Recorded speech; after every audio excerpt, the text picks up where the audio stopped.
Hello friends, welcome to career हम सफ़र कामयाबी तक। तो फ्रेंड्स, हम लोग बीपीएससी प्रीवियस ईयर क्वेश्चंस को सब्जेक्ट वाइज एवं ईयर वाइज कवर कर रहे हैं। होप कि आपने इसके पहले वाली वीडियो को देख लिया होगा और जो भी आपको इंस्ट्रक्शंस दिए जा रहे हैं टॉपिक्स को कवर करने के लिए वह आप कर पा रहे होंगे। बीच बीच में मैं आपसे क्वेश्चन भी पूछता हूँ जो कि आपके एग्ज़ाम से डिटो संबंधित होता, तो आप उसका आंसर ज़रूर करें, उन टॉपिक्स को आप ज़रूर कवर करें। यकीन मानिए यह आपको एग्ज़ाम में, है ना, पूरी की पूरी यह आपको बेनिफिशियल आपके एग्ज़ाम के लिए होगा, बेनिफिट यह देगा। तो चलिए हम शुरू करते हैं क्वेश्चन नंबर फर्स्ट को। क्वेश्चन नंबर फर्स्ट जो पॉलिटी का है फ्रेंड्स, वह क्या है कि आपको बताना है कि भारत में जिला स्तर पर उपभोक्ता विवाद का निवारण के संदर्भ में कौन सा कथन सही नहीं है। यही क्वेश्चन को आपको ध्यान से पढ़ने हैं कि पहला कि यह पूरी के पूरी क्वेश्चन जो है वह उपभोक्ता विवाद निवारण के संदर्भ में करी गई है, कौन से स्तर पर, जिला स्तर पर करी गई है, कौन सा कथन सही नहीं है, कौन सा स्टेटमेंट है जो सही नहीं है। चलिए तो हम देखते हैं, पढ़ते हैं, स्टेटमेंट को पढ़ते हैं, क्या क्या स्टेटमेंट्स दिए गए हैं। है यहाँ पे कि जिला फोरम उन शिकायतों पर विचार करता है जहाँ वस्तुओं या सेवाओं का मूल्य 50 लाख रुपए से अधिक नहीं होता। इसका मतलब क्या है कि 50 लाख से कम की बात की जा रही है कि इसका यह जो है ना सुनवाई करता। दूसरी बात, यदि, है ना, राज्य सरकार यदि उचित समझे तो, है ना, एक जिले में एक से अधिक जिला फोरम की स्थापना कर सकती है ना, यह भी आपका क्या हो जाता, सही। इसके बाद आपका जिला फोरम में, है ना, जिला फोरम में जनरली 3 सदस्य होते हैं, उसमें से एक सदस्य महिला होना क्या होता है, अनिवार्य होता है।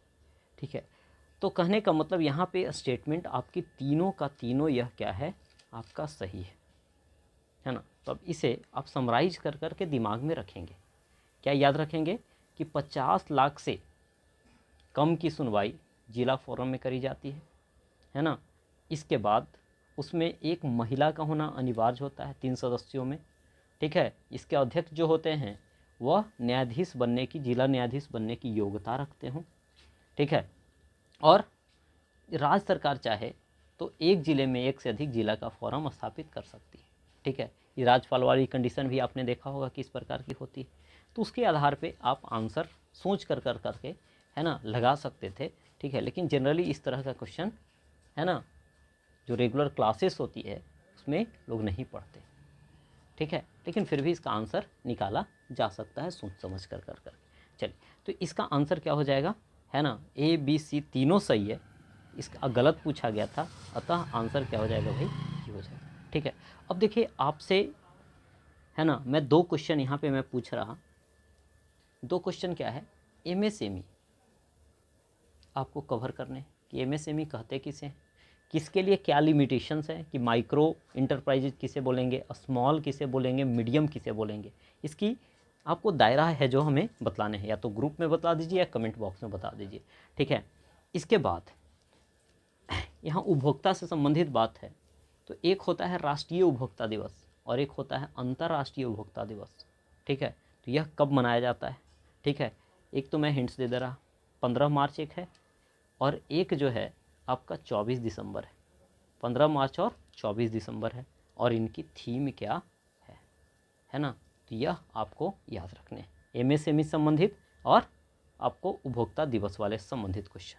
चलिए, इसके बाद मैं आगे की बात करूं तो अगली बात क्या है हमारी कि एक पंचायत समिति किस स्तर पर पंचायती राज संरचना का संचालन करती है ना। पंचायती राज में बोला जा रहा है कि पंचायत समिति कौन से स्तर पे होती है। तो इसमें देखेंगे यह मध्य, इसमें हम जानते भी हैं कि 73वां जो संविधान संशोधन हुआ था, 73rd अमेंडमेंट एक्ट जो हुए थे, उसमें त्रिस्तरीय पंचायती राज व्यवस्था की बात करी गई थी, है ना। इसे क्या एक तरह से कॉन्स्टिट्यूशनल स्टेटस दिया गया था, संवैधानिक दर्जा दिया गया था। और इसमें देखेंगे तो सबसे निचले स्तर पर ग्राम पंचायत, ग्राम स्तर पे, मध्यवर्ती स्तर पे पंचायत समिति, और आपका आपका क्या होगा, जिला स्तर पे है जो जिला परिषद। तो यहाँ मध्यवर्ती स्तर कहने का मतलब है कि यह ब्लॉक लेवल पे आपको यह पंचायत समिति कार्य करते हुए नजर आएंगे, है ना। जिला स्तर पे जिला परिषद और पंचायत के स्तर पे है जो ग्राम पंचायत कार्य करता हुआ आपको नजर आएगा। तो यह बात आपको दिमाग में रखने हैं, ठीक है। इनसे संबंधित और भी हम आगे बात करने को है। इसके बाद देखिए नेक्स्ट क्वेश्चन की मैं बात करूं भाई, है ना, 41 के बाद आप देखेंगे तो क्वेश्चन नंबर 41, 42, तो 43 देखिए अब जरा, है ना। 43 के संदर्भ में मैं बात करूं तो 43 नंबर क्वेश्चन क्या है हमारा, कहा गया कि निम्नलिखित में से किसे समुदाय विकास के पहले कार्यक्रम के रूप में स्थापित किया गया था। जैसे आपने सुना होगा, क्या सुना होगा भाई, सामुदायिक विकास कार्यक्रम, है ना। आपने सुना होगा एनडीसी का नाम, है ना, जिसकी स्थापना करी गई थी। इस एनडीसी की स्थापना हमने यहाँ पे लिख दिया है ताकि जो इम्पोर्टेंट पॉइंट है हमारे दिमाग से भी स्किप ना कर हो पाए और आपका रिवीजन भी हो जाए, है ना।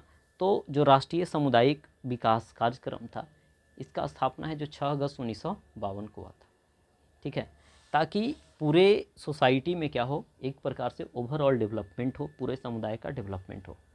और इसके तहत जो सबसे पहला काम किया गया था वह कौन सी की गई थी, तो राष्ट्रीय विस्तार सेवा का कार्य किया गया था, है ना। राष्ट्रीय विस्तार सेवा का कार्य किया गया था और यह राष्ट्रीय विस्तार सेवा 1953 में सबसे पहली बार, है ना, चालू किया गया था, नेशनल एक्सटेंशन सर्विस, ठीक है। तो यह आपको मोटे तौर पे ध्यान रखने हैं।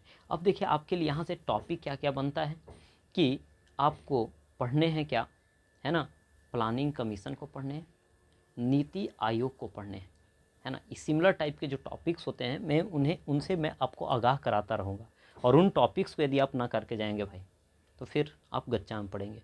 तो आप वीडियो देख रहे हैं, तुरंत इसके बाद है जो आप बुक से जिस तरह से है आप कवर इसे कर लीजिए, ठीक है। साथ ही कई सारा पीपीटी वगैरह आपको ग्रुप में मैं, है ना, प्रोवाइड भी कराऊंगा, तो उनसे भी आप चीज़ों को कवर करते रहेंगे। तो याद रखेंगे इस प्लानिंग कमीशन जो योजना आयोग था, इसका स्थापना 15 मार्च 1950 को हुआ था, जिसे रिप्लेस कर करके 1 जनवरी 2015 को कौन आ गया है, आपका नीति आयोग आ गया है, ठीक है। चलिए इसके बाद है जो फिर हम आगे बात करें तो आर्टिकल नंबर 44 है, क्वेश्चन नंबर 44 है, जिसमें आर्टिकल 14 की बात करा जाए, है ना। अनुच्छेद 14 किसकी बात करता है, विधि के समझ समानता का अधिकार यानी इक्वलिटी बिफोर लॉ की बात करता है। साथ ही इसमें एक चीज़ और देखेंगे, इसमें एक और बात करी गई है, इक्वल प्रोटेक्शन ऑफ लॉ, विधि का समान संरक्षण की बात किया जाता है। तो विधि का समान संरक्षण वह लिया गया है यूएसए से, लेकिन विधि के समझ समानता का जो अधिकार है यह कहाँ से लिया गया है, ब्रिटेन से लिया गया। तो कई सारी बातें विभिन्न देशों से बोरो की गई है ना, लगभग प्रमुख 10 देशों के संविधान से चीज़ों को बोरो किया गया है ना। तो उनसे बोरोइंग को आपको याद रखने, ठीक है, इसे पेंडिंग नहीं छोड़ने, एक बार धुक कर करके याद कर लीजिए, चीज़ें क्लियर हो जाएगी। जैसे यहाँ पे मैं चर्चा करूँ तो यूनाइटेड स्टेट से क्या लिए गए हैं, यूएसए से क्या लिए गए हैं, है ना। तो प्रस्तावना लिया गया है ना। रिटेन कॉन्स्टिट्यूशन लिखित संविधान की अवधारणा वहीं से ली गई है ना। फेडरल स्ट्रक्चर ऑफ गवर्नमेंट की बात वहीं से करी गई है। हमारे यहाँ जो फंडामेंटल राइट है, मौलिक अधिकार है, वहीं से ली गई है। इसके बाद प्रेसिडेंट और वाइस प्रेसिडेंट कैसे काम करते हैं, वहीं से ली गई है। इंडिपेंडेंट जुडिशियरी हो, स्वतंत्र न्यायपालिका हो, यूएसए से ली गई है। जुडिशियल रिव्यू का कंसेप्ट हमारे संविधान में तो ऐसे, है ना, इसके लिए एग्जैक्ट कहीं चर्चा नहीं करी गई है, लेकिन इसका कंसेप्ट वहीं से लिया गया है। सुप्रीम कोर्ट और हाई कोर्ट के जज को कैसे हटाते हैं, सब है जो कहाँ से, यूएसए से लिया गया है। इसके बाद ब्रिटेन से क्या लिया गया है, तो देखेंगे तो यहाँ पे पार्लियामेंट्री सिस्टम जो हमारे संसदीय प्रणाली है, जो द्विसदनात्मक प्रणाली है, लोकसभा के स्पीकर का पद है ना, एकल नागरिकता का विचार है, ये सब है जो यूनाइटेड किंगडम से लिया गया है। हमारे यहाँ प्राइम मिनिस्टर का पद है, और प्रेसिडेंट जो होते हैं नॉमिनल हेड होते हैं, वह संवैधानिक हेड होंगे, नाम मात्र का प्रधान होंगे, ठीक है। लेकिन है ना, सभी काम है जो प्रेसिडेंट के हिसाब से, प्रेसिडेंट के नाम से किए जाएंगे, लेकिन एक्चुअल में हेड होता है आपका कौन, प्राइम मिनिस्टर होता है। तो तो इन सभी बातों का है ना मंत्रिपरिषद वाले विचार सब यूनाइटेड किंगडम से लिया गया है, यानी इंग्लैंड से लिया गया है, ब्रिटेन से लिया गया है। इसके बाद देखिए समवर्ती सूची का विचार जो है यह आपका ऑस्ट्रेलिया से लिया गया है ना। फिर प्रस्तावना कहे, प्रियम्बल कहे तो यूनाइटेड यूएसए से, अमेरिका से, लेकिन उसकी भाषा की बात करें ना तो ये ऑस्ट्रेलिया से लिया गया है, यह ध्यान रखना है ना। इसके बाद है जो आपका है ना ट्रेड कॉमर्स, यह वाली पूछा नहीं जाता। इसके बाद देखिए कनाडा से क्या लिया गया है। हमारे यहाँ संघात्मक शासन व्यवस्था है जिसमें केंद्र मजबूत है ना, यह कनाडा से लिया गया है। सेंटर और स्टेट के बीच, केंद्र एवं राज्य के बीच शक्तियों का विभाजन कनाडा से लिया गया है। और इसके बाद अवशिष्ट शक्तियाँ केंद्र के पास होएगी, यह है जो आपका कनाडा से लिया गया है। इसके बाद देखिए आयरलैंड के संविधान से क्या क्या लिया गया है, डीपीएसपी आपको याद होगा है ना। प्रेसिडेंट का, हमारे यहाँ जो राष्ट्रपति हैं उनका इलेक्शन, और फिर राज्यसभा में सदस्यों का जो मनोनयन होता है ना, तो यह है जो आयरलैंड से लिया गया है। इसके बाद देखेंगे प्रोसीजर इस्टेब्लिश्ड बाई लॉ, विधि द्वारा स्थापित प्रक्रिया, यह जापान से लिया गया। 5 ईयर प्लान, फंडामेंटल ड्यूटी यानी पंचवर्षीय योजना एवं मौलिक कर्तव्य, यूएसएसआर से, उस समय का जो रसिया है वर्तमान में है ना। इसके बाद है जो जर्मनी से क्या लिया गया है, आपका आपातकाल लिया गया है, या आपातकाल जो आपका आपातकाल के दौरान आपकी जो फंडामेंटल राइट्स हैं वह क्या हो जाते हैं है ना, उनका एक प्रकार से निलंबित हो जाते हैं, ठीक है। आर्टिकल 20 को छोड़ करके यह लिया गया है आपका कहाँ से, जर्मनी से। तो इन्हें आपको याद रखने हैं, मतलब आज याद कर लेने हैं फ्रेंड्स, ठीक है। आपको टाइम देकर करके एक नंबर का कट थ्रोट कॉम्पिटिशन है। आप डेली हर एक चीज़ में आप लापरवाही करते रहेंगे और है ना चीज़ें बिगड़ती जाएगी, ठीक है। कई लोग तो ऐसे होते हैं, चाहते हैं कि हाँ मतलब वीडियो की क्वालिटी काफ़ी अच्छी हो लेकिन टाइम बहुत कम लगे, ऐसा हो ही नहीं पाएगा, है ना। यह वाली भी सोचने वाली बात है। खैर आगे देखिए, भारतीय संविधान को बनाने में कितना समय लगा। तो भारतीय संविधान आपको पता होगा किसकी प्रथम ये बना था, क्या भारतीय संविधान जो है कैबिनेट मिशन प्लान के तहत बना था, है ना। तो यह कैबिनेट मिशन प्लान जो है इसके हेड कौन थे आपको बताने हैं, है ना। कैबिनेट मिशन प्लान के हेड कौन थे। अब देखिए यह शुरुआत इसकी कब हुई थी, तो 9 दिसंबर 1946 को। देखेंगे आप यह क्वेश्चन पूछा गया, कई लोग कंफ्यूज होकर करके 11 दिसंबर मार दिए, कभी नवंबर मार दिए, इस प्रकार का क्वेश्चन। इसके बाद देखेंगे तो 9 दिसंबर को पहली बैठक हुई थी, और इसके बाद 11 दिसंबर को है ना अस्थायी अध्यक्ष जो सच्चिदानंद सिन्हा को चुना गया था, उन्हें हट रिप्लेस कर करके 11 दिसंबर 1946 को किन्हें, राजेंद्र प्रसाद को अस्थायी अध्यक्ष बनाया जाता है। इसके बाद हमारा संविधान कुल मिला करके बन करके तैयार हो जाता है 26 नवंबर 1949 को, ठीक है।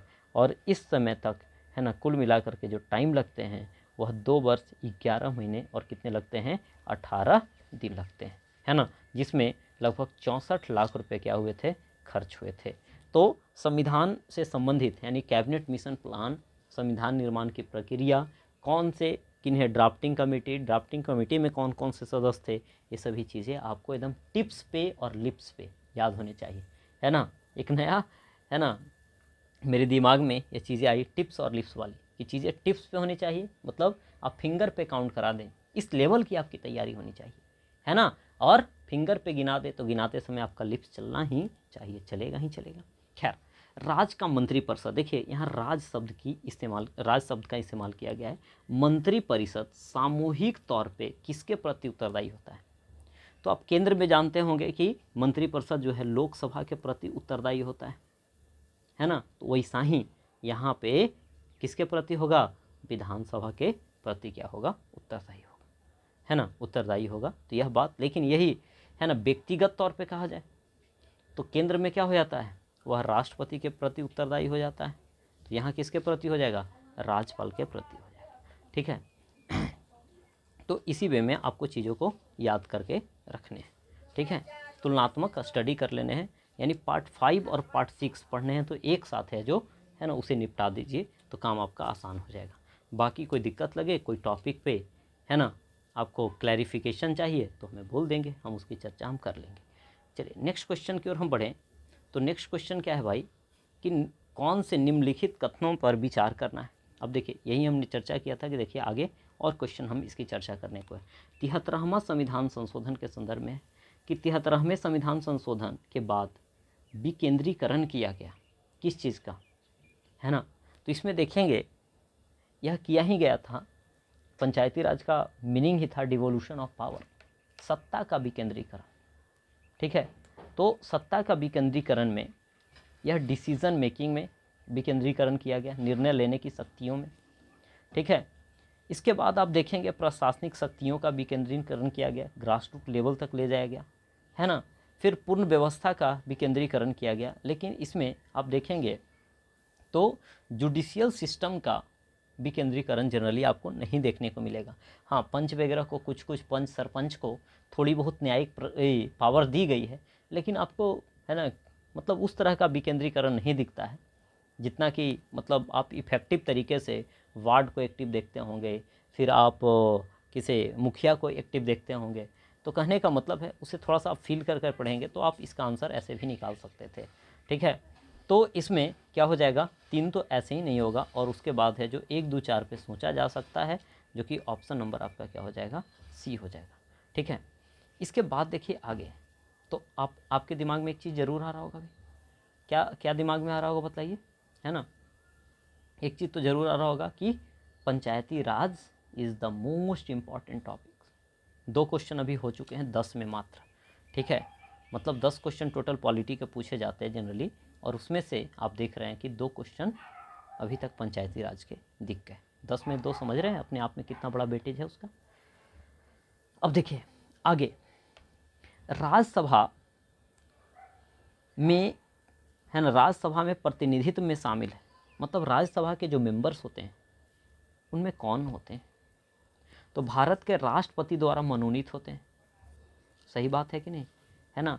आपने पढ़ा है कि 12 एंग्लो इंडियन, मतलब एंग्लो इंडियन नहीं, मतलब विभिन्न क्षेत्र से, कला हो गया, स्पोर्ट्स से भी अब जा रहे हैं, है ना।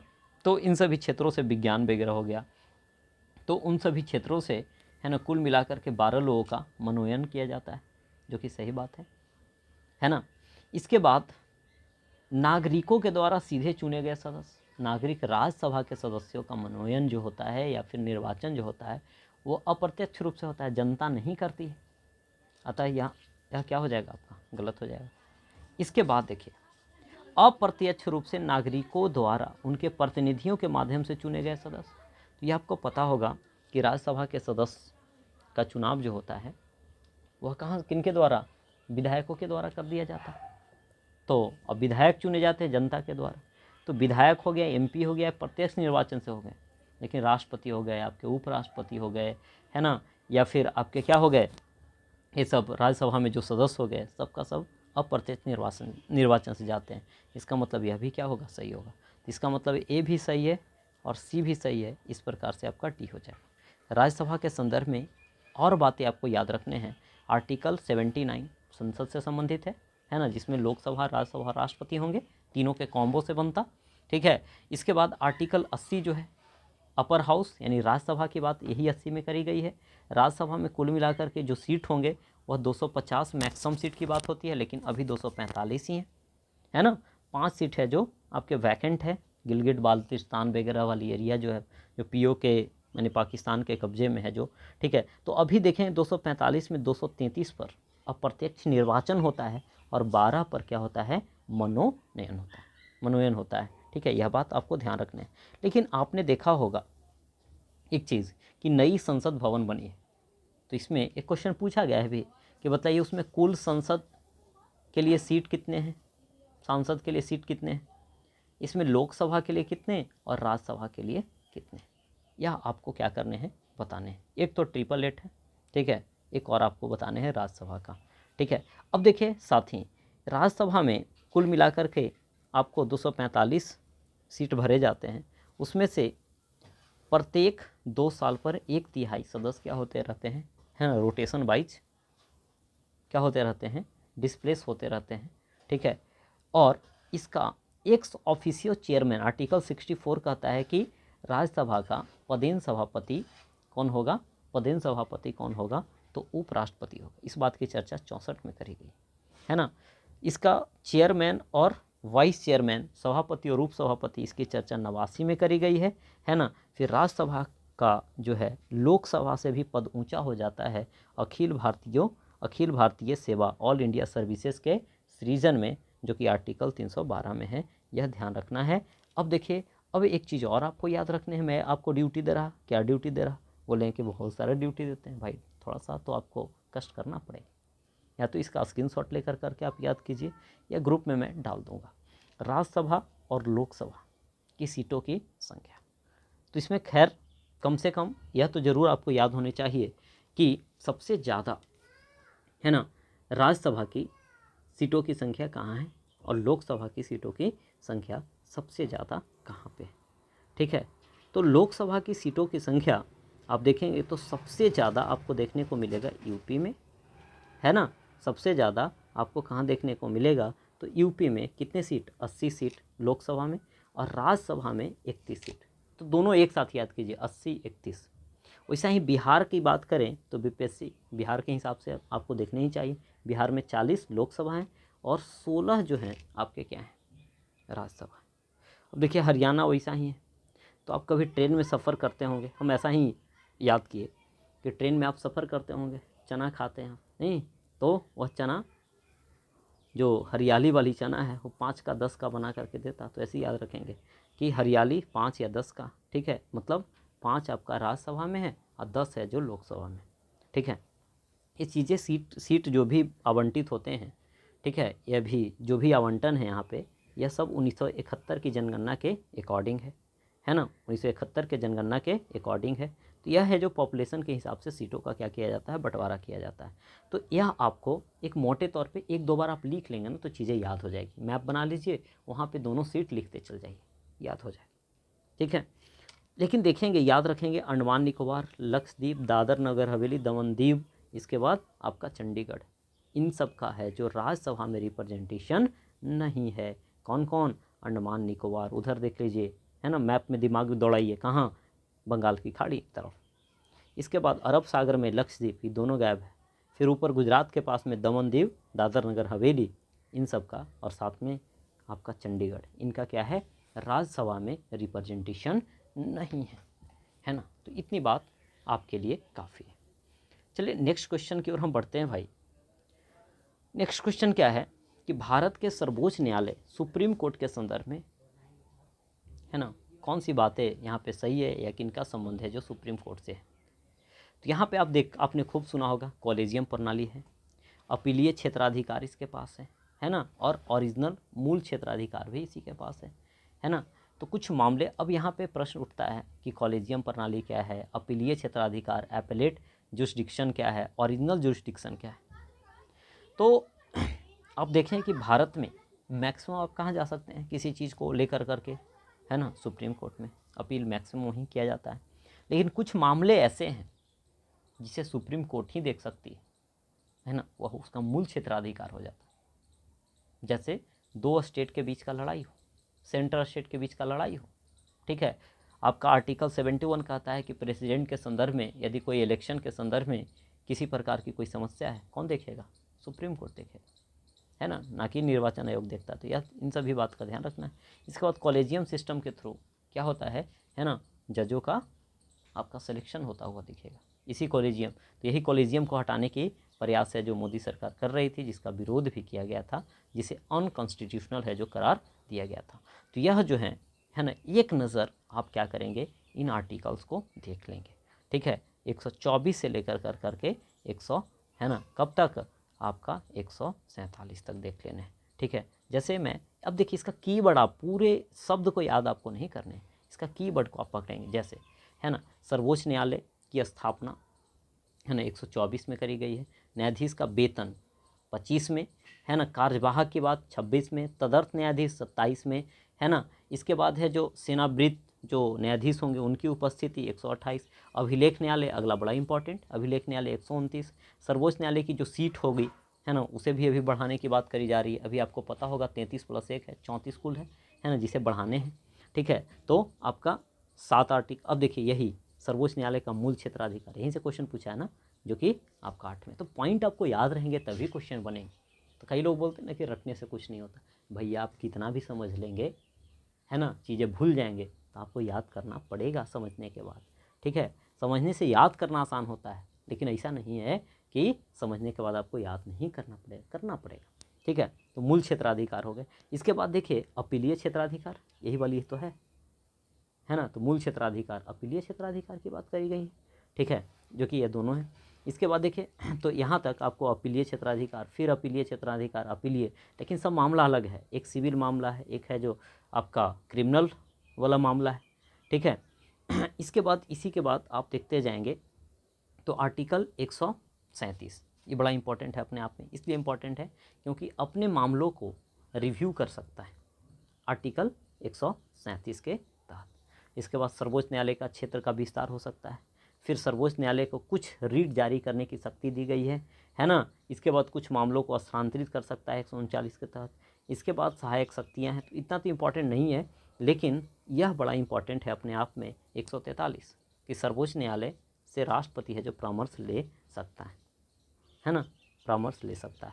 तो इन सबको आपको क्या करने हैं, है ना, क्या कर लेने हैं, याद कर लेने हैं। एक बार लिख के बस पॉइंट को आप लिखेंगे, पूरा आप शब्द रटने लगते हैं हर बार। सर्वोच्च न्यायालय, है ना। सीधा बात करें स्थापना की, सीधा बात करें वेतन की, सीधा बात करें कार्यवाहक और नियुक्ति की, तदर्थ न्यायाधीश की, है ना। इस प्रकार से कीवर्ड को आप पकड़ने का प्रयास करें, प्रीलिम्स के लिए चीज़ें काफ़ी हो जाएगी।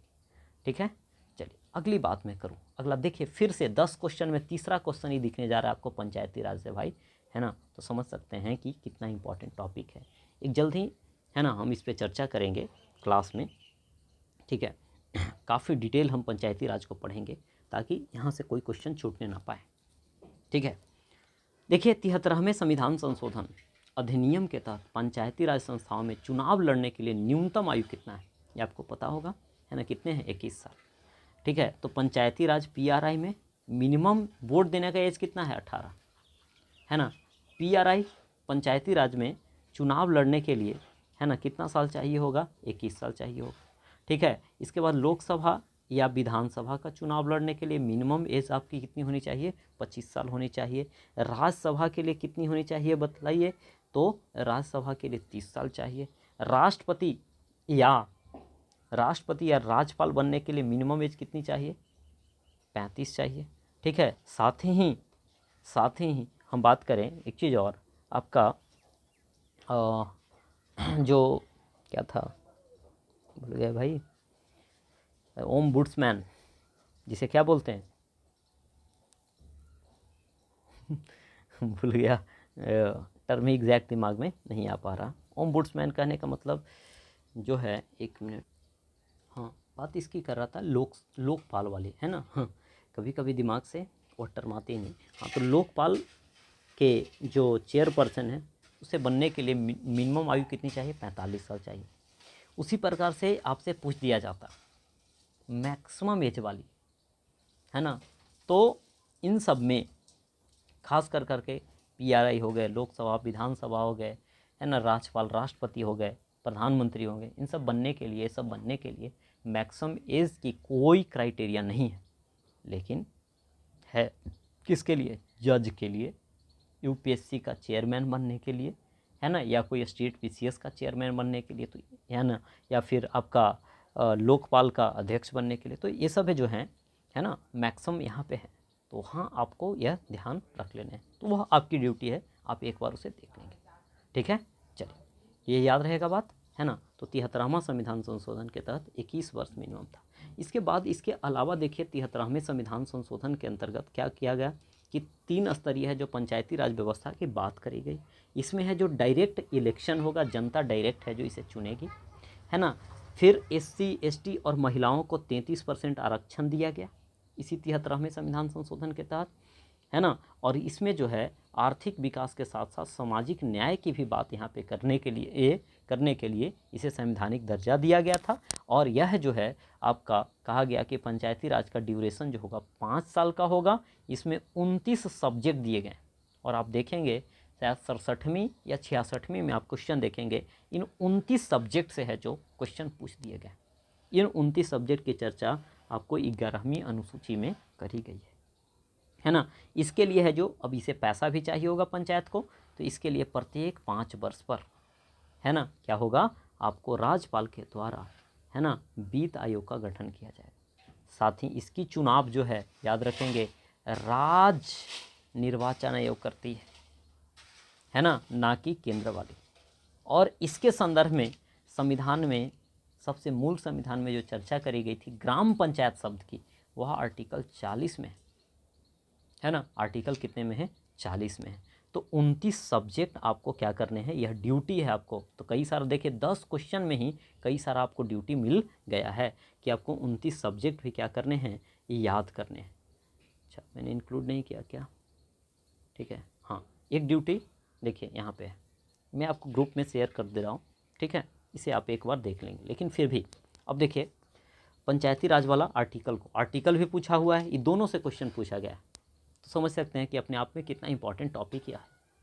जैसे देखिए इसे याद कैसे करेंगे, है ना, मैंने क्लास में कई बार याद भी करवाया लोगों को कि 243 में देखिए 243 से लेकर के 243 का ओ तक है, ए से लेकर के ओ तक जाएंगे तो ओ 15वां पड़ता है, एक 243 कुल मिलाकर करके इसमें 16 क्या हैं, आर्टिकल्स हैं। पहला तो यह क्वेश्चन अपने आप में। अब इसमें है क्या क्या, तो कीवर्ड आप पकड़ेंगे। 243 में डिफिनीशन है, फिर ए में आपका क्या है, ग्राम सभा। इसके बाद यहाँ 243 का बी में, तो यहाँ कॉन्स्टिट्यूशन ऑफ पंचायत, है ना। सी है तो सी फॉर कंपोजिशन, उसके पहले कॉन्स्टिट्यूशन।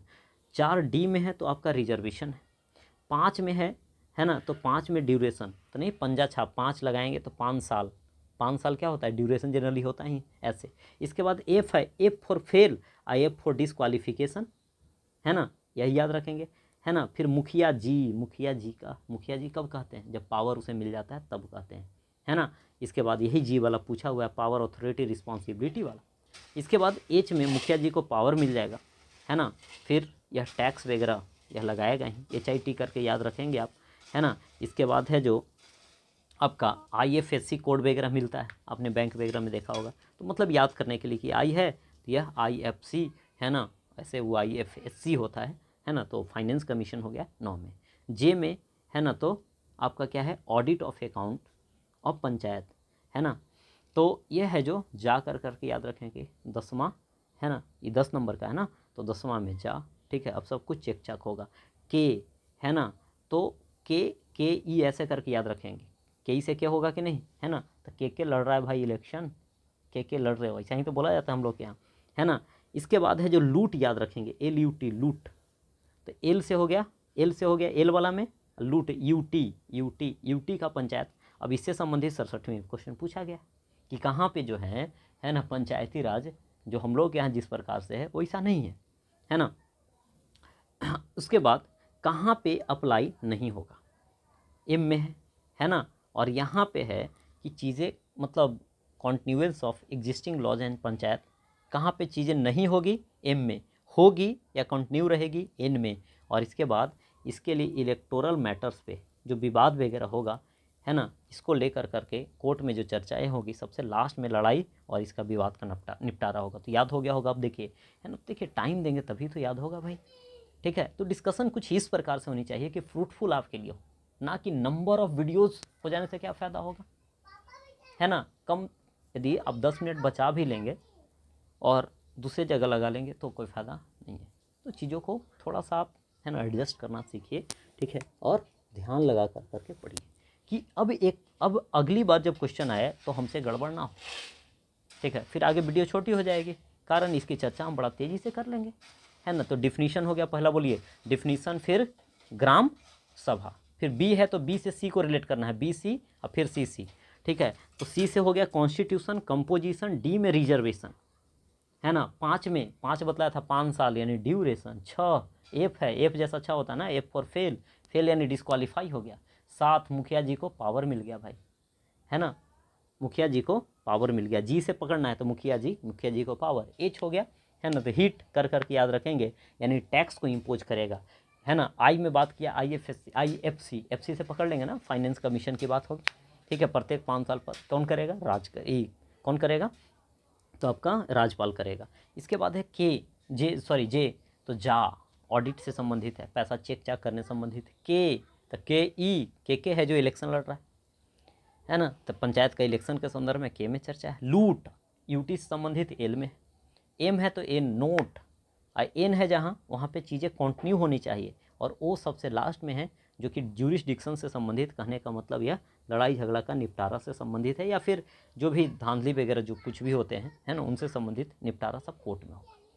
वैसा ही आपको याद अब रखने हैं कौन सी जो 11वां शेड्यूल है ना, उसमें 29 जो सब्जेक्ट दिए गए हैं, इन 29 सब्जेक्ट की मैं बात करूँ भाई, तो यह कौन कौन से हैं याद हो जाएगा। आप एक बार पढ़ेंगे अच्छे से, चीज़ें याद हो जाएगी।